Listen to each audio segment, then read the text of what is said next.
Hello class 11th students. तो बेटा आज हम स्टार्ट करेंगे आपका topic static friction, limiting friction and kinetic friction. Last video में हमने आपको बताया था what is the cause of friction and what is the friction and what is the old view of the friction and what is the modern view of the friction. तो हमने उसके बाद limitations बताई थी कि ओल्ड व्यू की क्या है, what is the limitations of old view and after that हमने करवाया था कि मॉडर्न जो व्यू है फ्रिक्शन का, उसके वो किस तरीके से जो लिमिटेशंस थी ओल्ड व्यू की उनको हमने एक्सप्लेन करा। ठीक है, तो अब हम स्टार्ट करते हैं बेटा फर्स्ट स्टैटिक फ्रिक्शन। ठीक है, that is the static friction. देखो स्टैटिक फ्रिक्शन क्या होता है, जब कोई बॉडी रेस्ट में होती है तो उस टाइम जब हम क्या होता है, जैसे कोई बॉडी हमारी क्या है, जैसे मैं आपको एक पिक्चर बनाती हूँ, ये इस तरीके से एक सरफेस है। ठीक है, इस पर एक हमने ब्लॉक रखा हुआ है।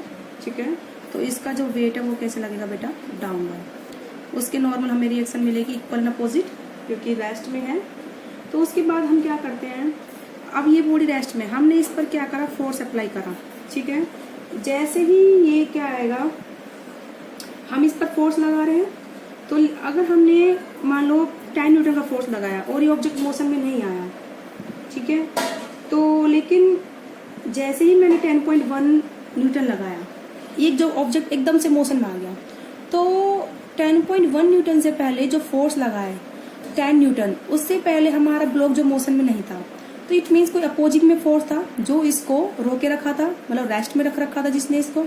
That friction is called the static friction. क्या बोलते हैं बेटा उसको, स्टैटिक फ्रिक्शन। तो वो कैसे लगेगा बेटा, अपोजिट में लगेगा फ्रिक्शन का फोर्स। तो ये हमारा क्या है, फ्रिक्शन का फोर्स जिस डायरेक्शन में मोशन होगा उसके अपोजिट में। तो इसको आप कैसे लिखोगे, the opposing force. First you have to explain static friction.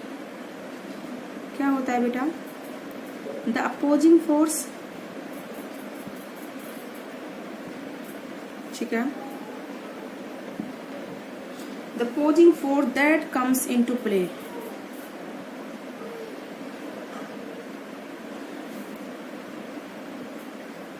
ठीक है, when one body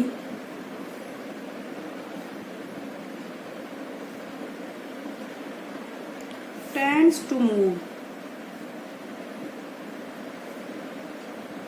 over the surface of another body,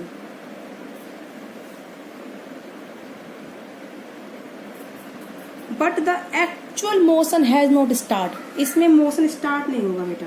ठीक है, तो आप क्या लिखोगे, but the actual motion has not start.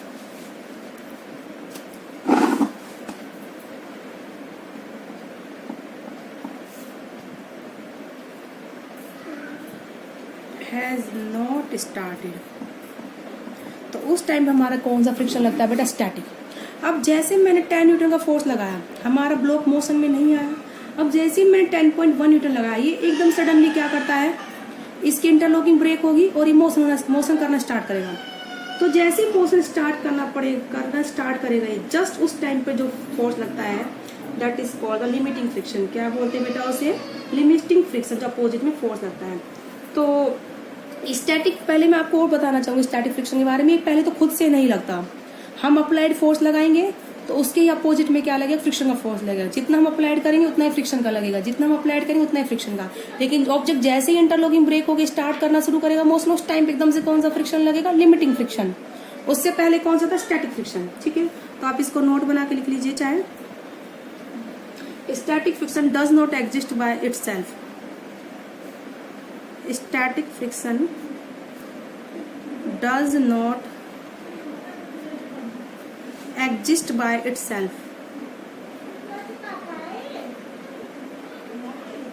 ठीक है, नंबर 2 पॉइंट है, स्टैटिक फ्रिक्शन जो है इक्वल एंड अपोजिट टू क्या होता है, अप्लाइड फोर्स होता है। जैसे हम अप्लाई फोर्स इंक्रीज करेंगे, स्टैटिक फ्रिक्शन में क्या होगा, इंक्रीज होगा।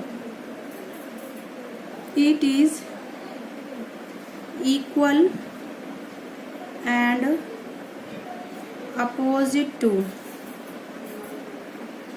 applied फोर्स, ठीक है। अपोजिट फोर्स होता है, इक्वल होता है और अप्लाइड के, ठीक है। अब उसके बाद ये स्टैटिक फ्रिक्शन क्या करता है, अपोज करता है मोशन का। क्या करता है बेटा ये, तो जो ये अगर हमारा फ्रिक्शन का फोर्स जो हमारा स्टैटिक फ्रिक्शन है वो क्या करता है, मोशन का क्या करता है, अपोज करता है।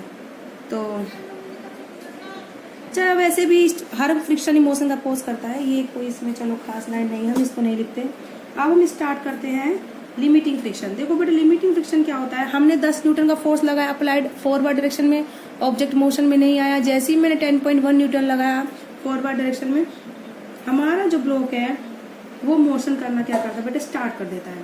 तो उस टाइम पर जो मैक्सिमम वैल्यू होती है स्टैटिक, अब मोशन करना स्टार्ट करेगा, ऑब्जेक्ट करा तो नहीं है ना उसने, अभी स्टार्ट कर रहा है जैसे तुरंत। तो यानी कि maximum value of static friction किसकी बेटा, maximum value of static friction is called the limiting friction. तो हम स्टार्ट करते हैं लिमिटिंग फ्रिक्शन, ठीक है। तो लिमिटिंग फ्रिक्शन क्या होता है, it is the maximum opposing force that come into play when body is just at the verge of moving over the surface of another body, ठीक है। या फिर आप इसको शॉर्ट पॉइंट में बोल सकते हैं, it is the maximum value of static friction, ठीक है। It is the maximum value of static friction, ठीक है। इसे क्या बोलते हैं बेटा हम, maximum value of static friction. या फिर ये फोर्स कब लगता है, when the body is just start to move over the surface of another body, ठीक है। तो आप इसको लिख सकते हो, इट कम्स इनटू प्ले, कब स्टार्ट होता है ये लगना,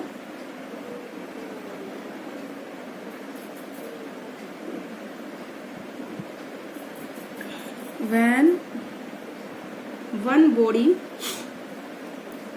is just at the verge of, मतलब जैसे ही वो क्या करेगी, मूव करना स्टार्ट करेगी, just at the verge of moving over the surface of another body,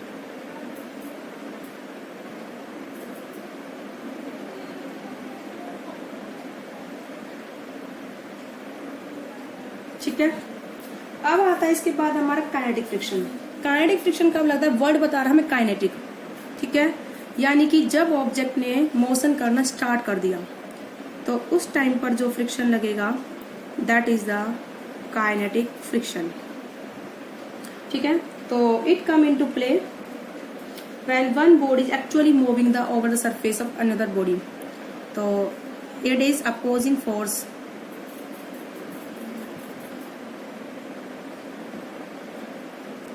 which comes into play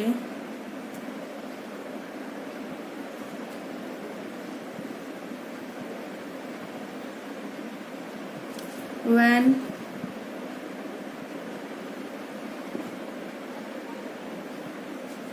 one body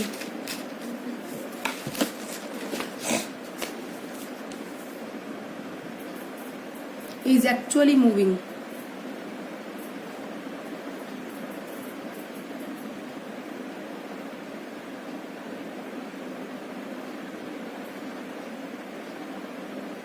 when one body is actually moving over the surface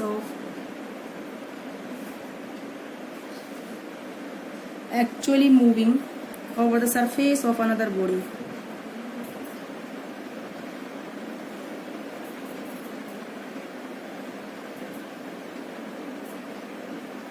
ठीक है। जब एक बॉडी क्या करती है, एक्चुअल में मूव करती है over the surface of another body. अब हम आपको ग्राफ प्लॉट करके दिखाते हैं, ग्राफिकल रिप्रेजेंटेशन, ठीक है बेटा।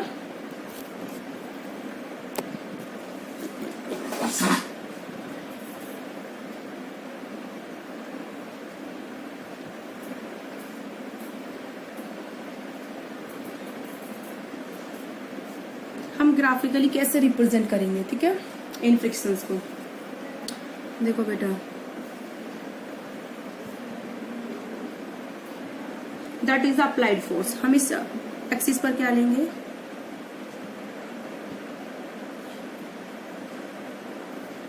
अप्लाइड फोर्स, और यहाँ पर हम लेंगे फोर्स ऑफ फ्रिक्शन।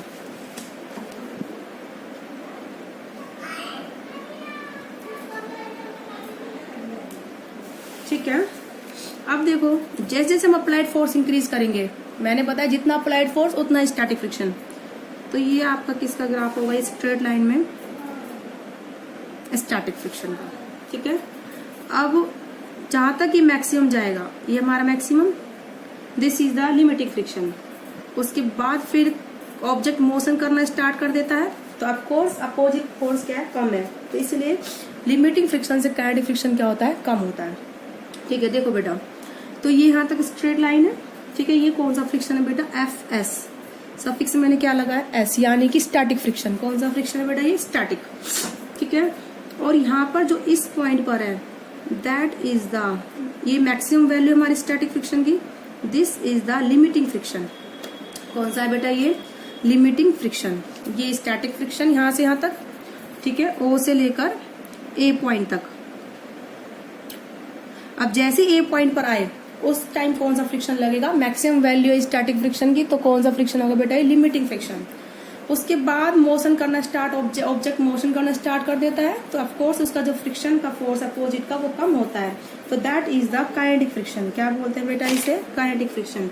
तो ये हमारा बी पॉइंट है इस पर, और यहाँ पर हमारा सी, तो इस टाइम पर हमारा कौन सा फ्रिक्शन है बेटा, काइनेटिक फ्रिक्शन। ओके, तो फ्रिक्शन के फोर्स मैंने स्मॉल एफ से दिखाए हैं, अप्लाइड फोर्स में कैपिटल एफ से दिखाऊंगी। ठीक है, that is limiting and that is the kinetic friction. तो आप लिख दोगे पार्ट ओ ए क्या रिप्रेजेंट करता है, स्टैटिक फ्रिक्शन। ठीक है, एंड ओ एल क्या रिप्रेजेंट करता है, मैक्सिमम वैल्यू जो इस टाइम पे, that is the limiting friction. हम इसको यहाँ दिखा देते हैं, ये एल पॉइंट है। ठीक है, इसको हम के पॉइंट दिखा देते नीचे वाले को। ठीक है, तो अब आप लिखेंगे। ठीक है, तो आप लिखोगे part O A, number A point, number A point आप क्या लिखोगे, part O A of curve क्या रिप्रेजेंट करेगा बेटा, पार्ट जो हमारा ओ से लेकर ए तक है क्या रिप्रेजेंट करेगा, that is represent the static friction, represent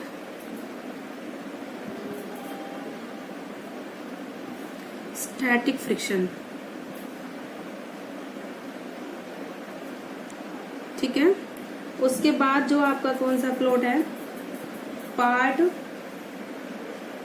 हाँ, यहाँ से ओ ए के बाद आपका जो फ्रिक्शन, ये मैक्सिमम वैल्यू आ गई ए पर, तो ये जो पोर्शन है ओ एल, दिस रिप्रेजेंट, क्योंकि ए पॉइंट पर स्टैटिक फ्रिक्शन मैक्सिमम है, मैक्सिमम, तो ये क्या रिप्रेजेंट करेगा, limiting friction.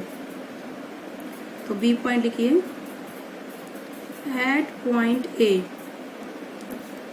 static friction is maximum, therefore OL represent limiting friction। क्या रिप्रेजेंट करेगा बेटा, पार्ट, ये OL क्या रिप्रेजेंट करेगा, लिमिटिंग फ्रिक्शन। ठीक है, ये beyond the point A, after point A friction decrease होना स्टार्ट हो गया, तो ये पार्ट बी सी क्या रिप्रेजेंट करेगा, काइनेटिक फ्रिक्शन। तो क्या लिखोगे, बियॉन्ड पॉइंट ए, फिर ठीक है, फ्रिक्शन स्टार्ट डिक्रीजिंग।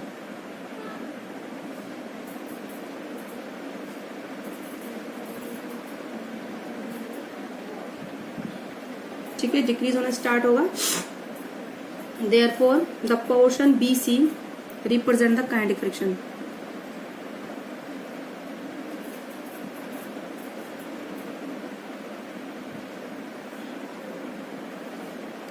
BC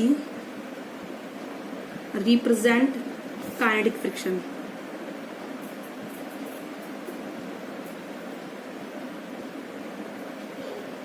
ठीक है, काइनेटिक फ्रिक्शन को रिप्रेजेंट करेगा, और इसकी वैल्यू होगी कितनी, काइनेटिक फ्रिक्शन कितना होगा बेटा, ओ के, ये वाली वैल्यू।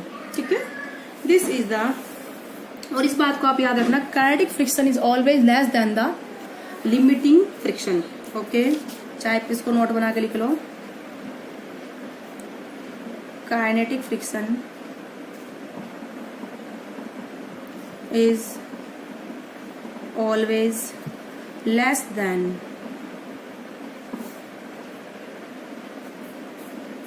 limiting friction।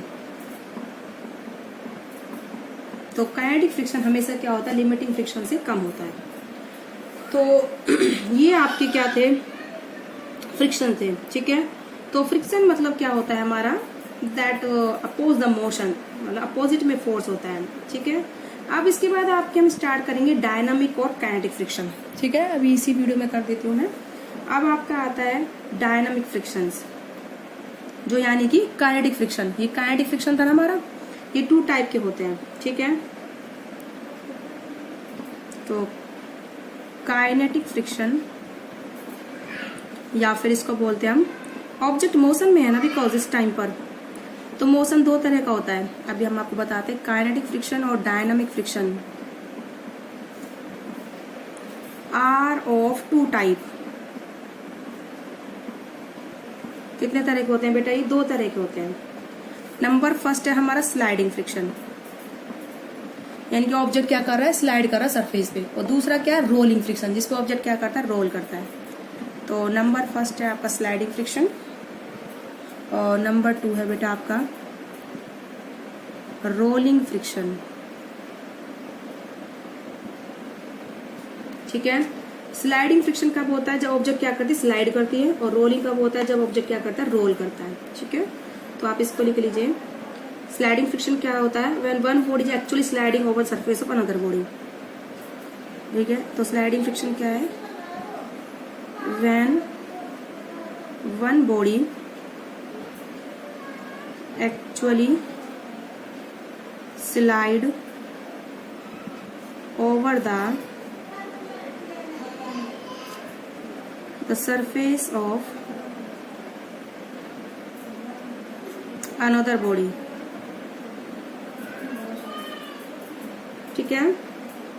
तो जैसे कि एग्जांपल, फ्लैट सरफेस पे कोई चीज मूव कर रही है, टेबल पर कोई ब्लॉक मूव कर रहा है, that is the example of the sliding friction. और रोलिंग फ्रिक्शन कब होते हैं, that come into play when one body is actually rolling over the surface of another body. जैसे एक पहिया घूमता है सरफेस पर, तो उस पे वो व्हील क्या करता है, रोल करता है, व्हील रोटेट करता है। तो इसको हम क्या लिखेंगे, it come into play when one body is actually rolling, is actually rolling over the surface of another body.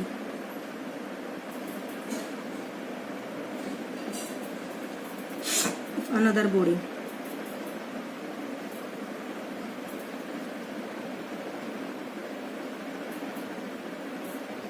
Over the surface of another body. That is the your topic of kinetic friction.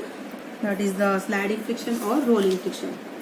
अब इसके बाद हम कराएंगे आपको इसके बाद आपका जो टॉपिक स्टार्ट होगा that is the laws of friction, ठीक है। लिमिटिंग फ्रिक्शन के लॉज, स्टैटिक फ्रिक्शन के laws and the coefficient of friction, ठीक है। आज की वीडियो में बेटा इतना ही। तो आई होप आप लोगों को समझ में आया होगा कि ये क्या है, फ्रिक्शंस के बारे में। आपने 3 फ्रिक्शंस पढ़े हैं, static, kinetic and limiting frictions, ठीक है। आज की वीडियो में बेटा इतना ही। आई होप आप लोगों को समझ में आएगा।